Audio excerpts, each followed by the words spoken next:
Premier Kathy Dunderdale was on the program yesterday morning. I think a lot of you who join me, hopefully every day, and by the way, I really appreciate that. I think then you had her commentary on a number of issues, including issues surrounding Muskrat Falls, issues surrounding potential changes to how home care is being delivered and by whom as well yesterday. And she talked mostly, though, about Muskrat Falls. If you want to comment on it, feel free to do so. I thought one of the more interesting things that she brought up yesterday, and I don't know really, did she bring it up or did we ask it, is whether or not there would be a vote in the House. You'll remember back a while ago there was going to be no vote on Muskrat Falls in the House of Assembly. The vote on Muskrat Falls would take place, the sanctioning vote would take place inside the cabinet room. That's how it was going to happen. Now the Premier says that in actual fact, when they finally do have this debate on Muskrat, it's going to happen now in the fall session of the House of Assembly. It's not going to happen this spring or early summer, as had been originally planned. She says there will be a vote in the House. There will be a motion now to sanction Muskrat Falls put to our members in the House of Assembly. And she said it would be a free vote. Now, what that means basically is that you don't have to vote with your party. We don't get a lot of free votes in our parliamentary system. That may be unfortunate, but we don't. This will prove interesting. And here's why. Because at no time have either of the two opposition parties actually stated categorically, unequivocally, or without any reservation that they are a no on going forward with Muskrat Falls. Right? Neither the New Democrats or the Liberals have ever said that. Is it possible, therefore, that by the time this gets debated in the House of Assembly, we could have unanimity on the part of our MHAs?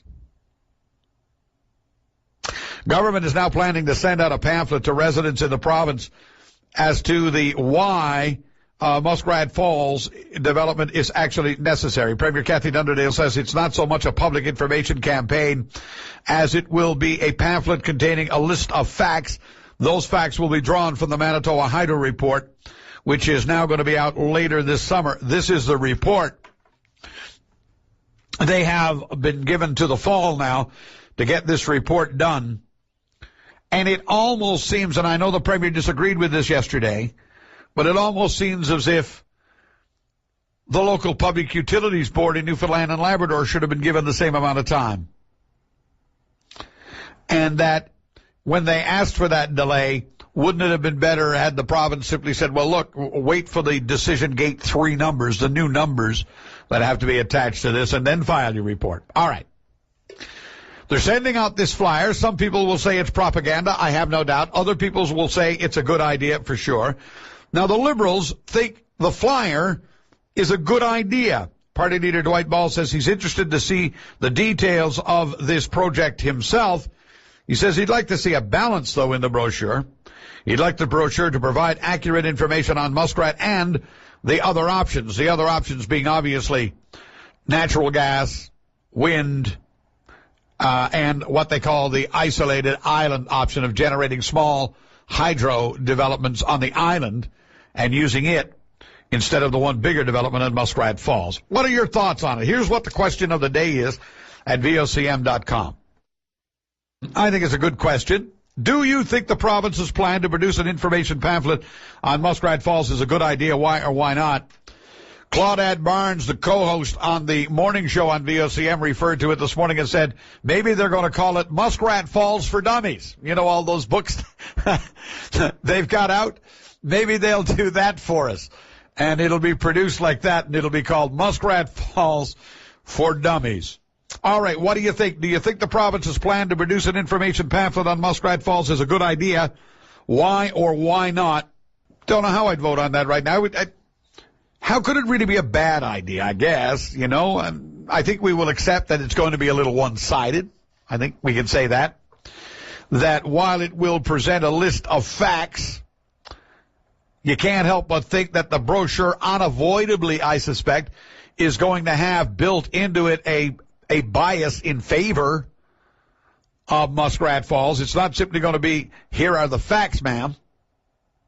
Now you decide, is it? I mean, it's going to be unavoidable that some kind of a sell is going to have to be a part of it.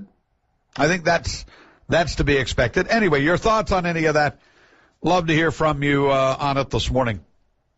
All right, we are going to be starting the program on line number 4 this morning. We are going to say a very good morning to George out in the beautiful West Coast. Hi, George. Well, I'm George, but I'm not on the West Coast. Oh, they're saying that you're in Clarenville. Yeah, that's right. How are you, sir? I'm just fine. I heard the Premier call you yesterday, and Randy, I listened with an open mind. I wanted to be educated. I wanted to, if you will. I have many fears about Muskrat Falls. Mm-hmm. I'm afraid of Muskrat Falls. And I said, I'm going to listen. Maybe she can make a believer out of me. And I listened, and I truly had an open mind. Maybe she's listening this morning, maybe not. Maybe some of you often say government officials and so on, they're listening. Oh, trust me, they're listening. Well, I'm always willing to be changed, have my mind changed. And I listened to her and tried to do it in that manner, with an understanding mind. And she hasn't made a believer out of me. You mentioned that she spoke with great passion. That's what she did, with great passion. I sensed sometimes in her presentation almost a note of desperation there, frustration and so on. And in a previous letter, I said that in her office, all by herself, I'm sure she sometimes wondered, why did I get into this mess? Because that's what it amounts to. Why did I get into it? She said, one of the things she said to you yesterday was, who in his right mind would try to do this development, unless it were right? Mm-hmm. Well, Randy, there are answers to that. Who in his right mind? We do many things, and we say, how did I have my right mind about me? I think back to when Premier Williams, his last hurrah, and he introduced the mayor, and the great deal he had made with them. And I could still see Kathy and the Premier arm in arm, and she embraced it, and she went with smiling forward. Mm-hmm. I've got my deal. Yep. And I think when she says who in his right mind, I think sometimes circumstances control us rather than we control circumstances. And I think step by step, advised by the experts at Nalcor and so on, before she knew it, before government knew it, they were in so deep they couldn't go back. You have to save your integrity somehow. You have to save face. Now, that's only a speculation, but I think that had part of it to do it. So you think they may be, as is said so often about business investments generally, they may be chasing it now? I think so. I think in the quiet of her office, I think if she were honest, and she is with herself, I think she would say, if only I had my time back. Mm. But we can't get our time back. Well, I listened to her commentary in that particular piece of the discussion yesterday as well, but maybe I took a different interpretation than you did, George. I looked at it or listened to her, and I thought she was answering those critics out there who are basically laying the accusation at their feet that there's a whole bunch of people in this for the money, that there's a group of unseen, if you will, puppeteers, masters, or Mannigan masters in the background that are going to make millions or billions. I mean, one of the people being accused of it is Danny Williams himself, right? Sure, yeah. All of that kind of, and I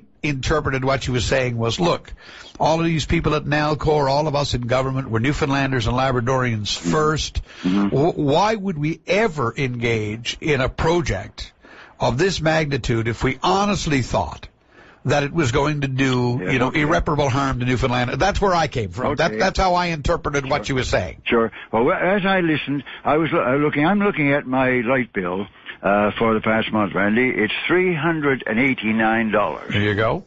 And I look at that, and I listen to the arguments I hear about Muskrat Falls, and I ask myself, am I in my right mind? Why am I against that? That's what I am. I'm against it from the point of view I'm afraid it will drive that bill higher and higher, and I can only pay so much for it.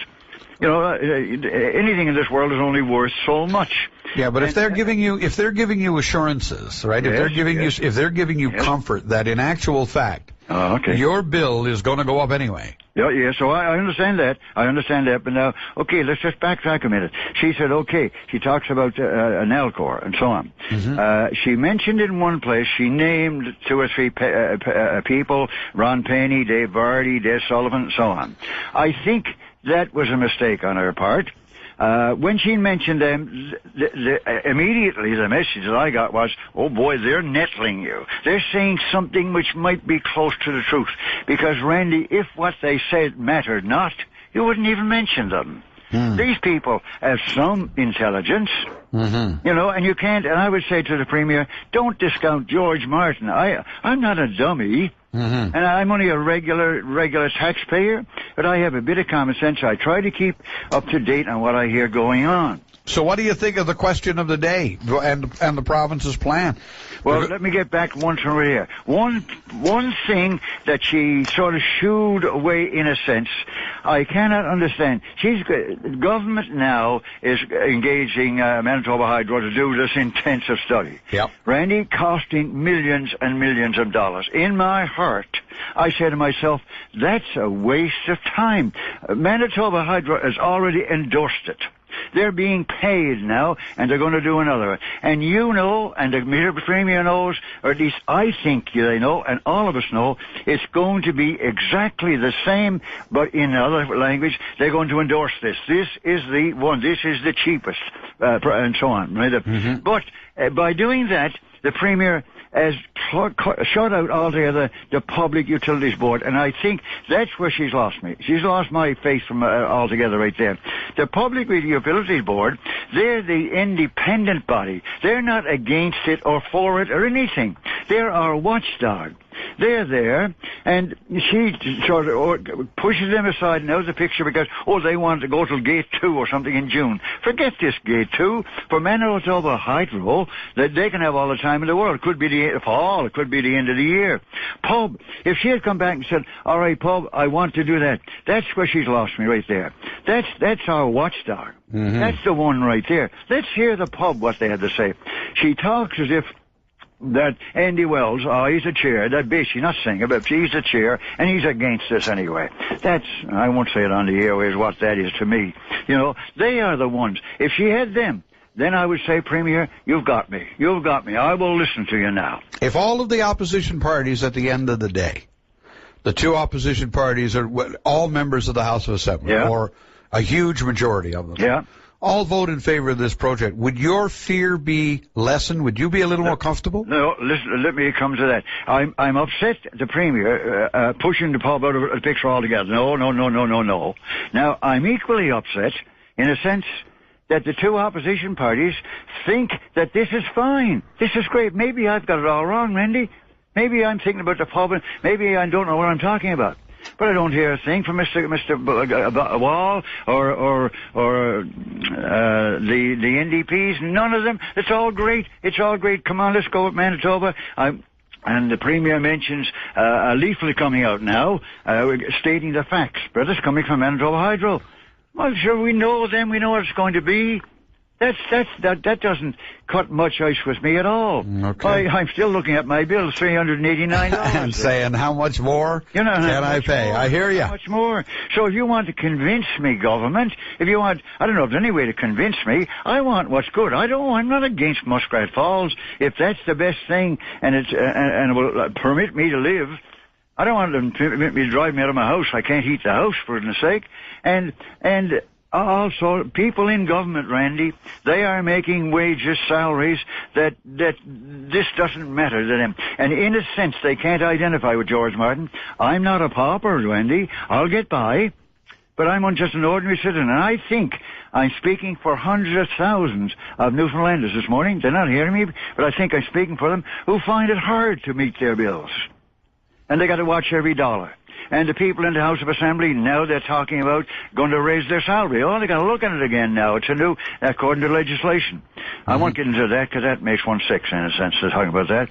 One other point I'll just make from hearing the Premier, and that's in connection with the Marine Rescue Centre. Cathy has said, I called the Prime Minister, I call the government, I write them, and so on and so on.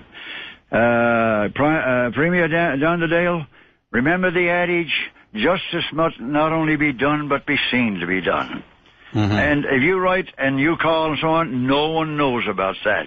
I applauded the Premier when she became Premier for not taking Danny's role of fighting and bawling and screeching all the time. I don't go with that at all.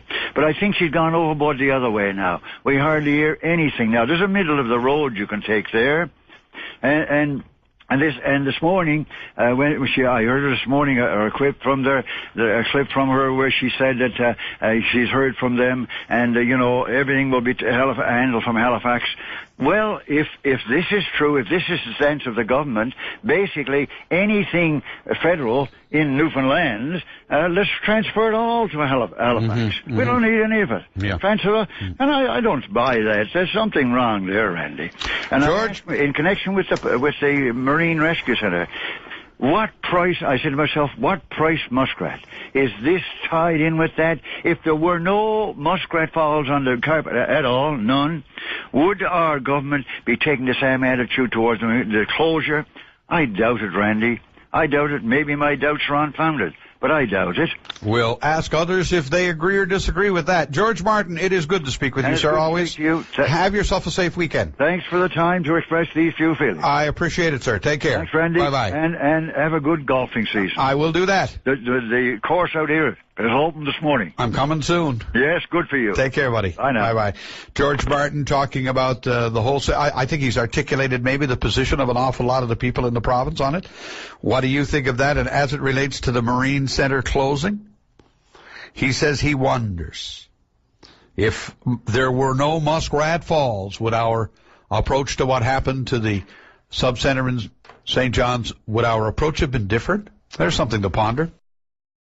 We are going to go now and say, Bruno, good morning. How are you? Good morning. How do we say your last name again? Marcocchio. Yes, very good. All right, gotcha. How's it going, bud? It's going very well. I first wanted to start out by commenting on George Martin, your first caller. It was an exceptionally thoughtful and well-presented discussion about Muskrat Falls. Yeah, but you're a tree hugger, so you're going to love the New Democrats anyway. Come on. Well, I try to be politically neutral. You guys, you left-wingers, I'm accused of being one of them, right? Come on. You've never seen a thing with fur or a leaf you didn't love. Come on. Especially seals. Right, there you go, right? Right. I mean, you lose all credibility when you say we can't kill a seal. You know that, right? You know that, right? Oh, I think I don't have any more problem with eating seals than I do with a codfish. There you go, brother. That's a discussion for another day. All right, well, that gets you a little bit of cred, street cred with us. All right, go right ahead. That's always been my position, by the way. Kathy Dunderdale, when she was on, was fear-mongering, in my opinion, about the shortage of power if Muskrat Falls doesn't go ahead. Fear-mongering. Well, absolutely. First of all, she glosses over the fact that only two alternatives have been looked at: Muskrat or the status quo, without any of the other alternatives. It's the isolated island option, as they call it. Yes. And of course Muskrat. Those are really the two options. Or the interconnected option, as though no other options exist in the world, as though no natural gas plants could be built. She made the statement here on the program yesterday, though, pretty categorically, where she said natural gas. The line she used was won't work. Wind won't work. Right? She said that. Well, she said that, but, it's absolutely untrue, and we could get into a debate about that. But I'd like to look at some of the bigger problems. If we accept that what she says, that we need the power, of course, she's only talking about 40% of the power, not 100% of the power. And she's ignoring the fact that the other 60% of the power needs to be shipped off to make this thing work. Now, Mr. Martin, when he was on your program, made an astounding claim that I've heard repeated several times, that the finances work on this, even if zero power is sold outside of Newfoundland. That is, if the other 60% of the power doesn't go. Manitoba Hydro, on the other hand, in their report, says that their assumption about cost projections assume that they sell every bit of the power, even though Newfoundland and Labrador Hydro won't need that power until very far into the future, but they granted them that. Now, the markets, and I'm looking at a story this morning from Bloomberg Business Week that talks about the prices, that natural gas has certainly played a part in slowing the pace of rising residential electricity prices. Right. From an average increase of 5% between 2003 and 2008 to 0.8% from 2009 to 2013, and the rates are actually forecasted to fall 1.4% next year. Yeah. So in the marketplace, the prices for electricity are dropping and show no end of it. So that other 60% of the power is assumed to sell at, the prices of 17.2 cents wholesale delivered to your part of the province and then shipped south. All of those assumptions are being defied by the marketplace. And there's a deeply troubling, another really deeply troubling aspect to all of this. With the latest budget announcement, as one of your previous callers mentioned, Nalcor now has $1.5 billion. That's $1,500 million sitting there or already spent on this proposed Muskrat Falls project. They have not yet spent upwards. They have spent upwards of about $750 million. I think it's about $750 million overall. And that's a decade's worth of work. And that's prior to the sanctioning. That's prior to sanctioning. Without any Public Utilities Board oversight that would protect the public interest. Now, let's consider what happens when this thing goes out and tries to find the money in the money markets. As you well know, the U.S. banks, because of the near total meltdown a few years ago, are now facing stress tests for their lending practices. Now, what happens if the money lenders say, Jesus, with the price of natural gas falling and the electricity rates falling as a result, this pig won't fly. We won't lend you the money. Then what are we left with? A $1.5 billion road to nowhere? Yep. How do you feel about that? Don't like it. How likely do you think that that's going to happen? 1,000th of 1%. You don't think it's likely? That's right. You think they're going to cough up the money for this plan that many people think isn't economically viable, despite the fact that they're now... No question. No question whatsoever. I doubt that. I doubt that very seriously. And here's why. Here's why. Okay? It's all public money. They're guaranteed their return. They're guaranteed their return. The program is designed so that the people of Newfoundland and Labrador pay 100% of the cost for Muskrat Falls. So that means the banks, the world lenders get paid. There's a $1.5 billion loan guarantee backing a portion of it from the feds alone. Not only are they going to get their financing, they're going to get their financing at a reduced interest rate because those pillars have been put in place. So, yeah, I'd say it's less than 1,000th of a percent that if they go to the market for financing, they won't get it. Oh, they'll get it. The question is, should we go after it? I think the bigger issue, too, by the way, Mario, or Bruno, is this one. Right? Do we need the power? I get an email like this morning. Hi, Randy. This is from Roslyn. This information is from the Newfoundland and Labrador Hydro website. In 1996, the total electrical load in Newfoundland was 1,318 megawatts. That's what we were using. 14 years later, the load is 1,305 megawatts. And the island right now can produce 1,700 megawatts. So why would we need Muskrat Falls? Now, granted, we can produce 1,700 megawatts, but we're going to burn oil to do it. But you know what I'm saying? Those are bigger questions than are we going to be able to borrow the money? Come on, you can't win. That's not a winnable argument, Bruno. Well, I'm afraid I think it's a very serious argument, and that's not to minimize the argument that you just made, but that I think it's an issue that it needs consideration, and obviously it points to the fact that spending $1.5 billion prior to sanctioning is not a terribly wise thing to do, and it exposes risk, as you pointed out, not to the money markets if they come up with the money, not to Nalcor, whose rate of return is guaranteed. Who's at risk? The poor ratepayer who has been denied any democratic opportunity to look at the figures and to decide the question that you just asked. Do we really need the power? Are there alternatives? Will demand-side management, reducing the need for electrical power, not be a better plan for the ratepayer? Cut their bill and find ways of meeting the demand for electrical power. There are a host of options that aren't being used. When you look at the caveats that MHI has, who were incidentally, as we all know, hired by Nalcor, they raise some pretty serious caveats. The first one being that the sensitivity analysis on the costing of this thing is plus 50%. 6.2 might be 10 billion before any overruns. And then they talk about not using industry standards for the integration studies. Backup generation is needed, which is another thing that Mr. Martin said that was dead wrong. He claimed that if the power went out, that they would only flicker for a fraction of a second. The MHI reports shows that those high-voltage DC systems are prone to failures that last as long as 100 days or more. If that went down and we were supposed to supply 60% of the power to either Nova Scotia or to New England, and it goes down for 100 days, who's going to have to pay the power to replace that, to deliver the power that they've been guaranteed? Well, don't you think, though, that as they do their study for Emera, and Emera looks at investing, close to $2 billion into this process, and the PUB is looking at it on behalf of the government of Nova Scotia, don't you think that they are going to raise their own questions on this as well, if the issue of reliability is really one that we have to take into account and be concerned with? No, of course not. Emera will sign they're not?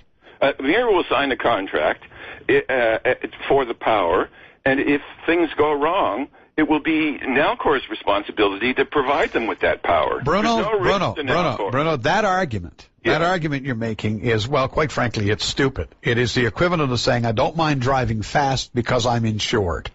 Come on. Of course they're going to want to make sure they've got reliability that the line is reliable, that the issue of buying this power. You're missing my point. The reliability responsibility lies not with Emera. It will lie solely with Nalcor. Well, we know that, but Emera, but if the PUB in Nova Scotia and Emera's advisors tell them, we don't believe that what Newfoundland and Labrador or Nalcor is proposing to provides you a reliable source of energy, because it could go down for up to 100 days, I can assure you that would be an issue for Emera. No, you're missing. Emera is not going to say, well, we'll sign it anyway because we're insured. You're missing. That's exactly the point. Emera won't be interested because that's the responsibility of Nalcor. If they can't deliver, Nalcor will be responsible for making sure that they get the power they're contracted to give to Emera and to New England if they do. All right, I got to stop you there. We got a break on that note. Bruno Marcocchio, we'll talk again. Thank you. Have a good one. Take care. Bye-bye. He is with the Sierra Club up in Nova Scotia, by the way. I know, maybe I didn't hear him right. Did I misinterpret what he said, folks?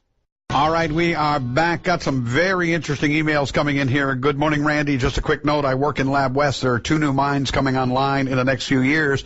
Alderon Iron Ore and IOCC Genesis. The power is definitely needed here, and a lot of it.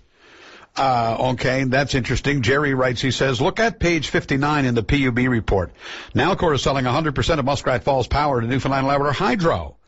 And Newfoundland Labrador Hydro is a Nalcor energy company. Thank you, Jerry, for that. Got this one that says, good morning, Randy. Your caller this morning who identified himself as George Martin, from Clarenville, by the way. He said so much on why we have to worry about the Muskrat Falls project. In my opinion, Muskrat is a project that's zooming ahead in a time when the stars are not aligned for this province. The only ones in our province who will benefit from the building and financing of this will be the developers, who I am told are former politicians and bureaucrats of the province. The rest of the people will be saddled with an enormous mortgage to be paid on Muskrat Falls over the next 57 years during uncertain times. Stephen Harper certainly got this province back for the loan guarantee. He took away the few federal jobs we have here. I can see him doing his hyena laugh over that. Also, MHA George Murphy complimented what Mr. Martin said by saying everything else is put on hold, like ferries, hospitals, schools, roads, bridges. And once they go ahead, he says, they should all be renamed for the Muskrat Falls project. We thank you for that, Agnes. Going to say hello to David, who's on a cell phone out there somewhere in the world. Hi, David. How are you? I'm good. How are you, sir? That's good. Am I coming through okay? Yeah, perfect. Okay.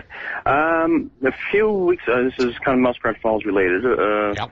On the 16th, VOCM posted a question of the day asking about, do you think you can reduce your electricity demand by 50%? Right. and most people said no. I think I'm looking at the stats here. 70% said no. I guess to put a bit of context around that question first, I'd ask you a question. Do you think it's important that we reduce our electricity in the winter or the summer, or it doesn't matter? I think it's important that we conserve and use energy wisely year-round. Year-round? Well, it's a fair statement, I guess. Well, in terms of needing power for Muskrat, you know, I worked for Newfoundland Hydro for a couple of years. About 10 years ago, so I got a bit of background there. Like, our demand is way higher in the winter. We only have to run, for example, Holyrood in the winter. We don't have to run it in the summer. Right. In fact, we run Holyrood now less than 20% of the time. Well, it generates less than 20% of the power that we use, but it's a concentrated time that we call on. Exactly. No, right. Exactly. And that time is during the winter. Yep. So in the context of this question of the day that was asked a few weeks ago, I think it's more important that you try and reduce the effort has to be put around reducing, to try and prevent or eliminate the need for Muskrat Falls in the short term, 5, 10, 15 years. Effort is required to be put around reducing our energy demand in the winter. Why would we want to, why would we want to reduce the need for Muskrat Falls? Again, going to the business case, David, why wouldn't we want, given our battles with Quebec, our sister on the right, why wouldn't we want to do a deal that gives us a maritime link, an avenue, a path, a corridor into the North American market for electricity? We also have an excess of power, more than the province could ever use on its own as a result of developing it, and we can take that power if we want, and we can virtually give it away to bring manufacturing, to bring other economic development tools into our quiver and other arrows into the quiver. Why do we just not want to do Muskrat Falls? That's right. I have to get back to my point here is that most people said no, but I'd like to give you an example of how it can be done and how it has been done. All right. My in-laws live just outside the city here. Small house, folks are nearly retired, almost retired. Last fall, they decided to take advantage of these eco grants that the federal government and provincial government has. Yeah. They did they started up by doing the basics: insulation in the attic, insulating the basement, and the programmable thermostat. That's all. That's what we're kind of taught to do with the commercials on TV and things like that. Yeah. So that worked. Those upgrades were done last late summer, early fall. Right. Their power bills, I monitored their power bills. They saved their power bill went down about 10% from the previous year for the heating season, in October, November, December, and January. Right. In January, I helped them install a small heat pump in their house. Mm-hmm. It's called a mini split heat pump. That was put in service. I think the technician came and put that in service sometime in early February. Their power bills in February, March, and April have dropped another 30%. That's big savings. So they have a net savings now of 40% on their power bill. So everything that we're being told that we should do when it comes to conserving energy, because it will actually save us money, we should all do. Absolutely. All right, because you never did answer my question. You made the comment about what the first thing we need to do to avoid Muskrat Falls, and you never did answer the question. Why should we avoid it? Why should we avoid it? I think risks with I'm not. I've been following this. I'm not sure if if we should do it or not. I am in favor of link to the Nova Scotia, for example. That's an enabler to help develop things, expand things like wind power. Well, I think the folks at Nalcor, I got to go to break, but I think they'd sing a song to you that you hear on Sesame Street, right? That you can't have one without the other. Well, you can't have a maritime link with nothing to put on it. Yep, perhaps. Anyway, David, your advice on how we individually can save energy and conserve energy is valid and well taken. I did it myself, and I've promoted it myself. You can save a lot of money on your energy bill by taking advantage of some of the things out there in the marketplace. I appreciate it, buddy. Have a great day. They got two additional benefits. If I can quickly speak, they got air conditioning now in the summer for those few weeks when you need it. Yeah, because of the heat pump. Yeah, and with their heat pump, these things are that good. Most people are taught to turn their thermostats back at night. Yep. You don't have to do that with these things. Your house stays constantly warm 24 hours a day. And that's why they're getting to be such a demand, and that's why cities like St. John's and Mount Pearl are actually now engaged in the process of bringing in regulation and whatnot to deal with the whole issue of heat pumps. They are becoming a technology, the technology du jour right now when it comes to energy saving in our market. Thanks, David. Okay. God bless, buddy. Have a good weekend. Bye now. Yeah, and we've got to come up with some policies on it because some of them can be noisy little buggers, and when you're living in a neighborhood and your neighbor is 15 feet away from you, you might not like that forever.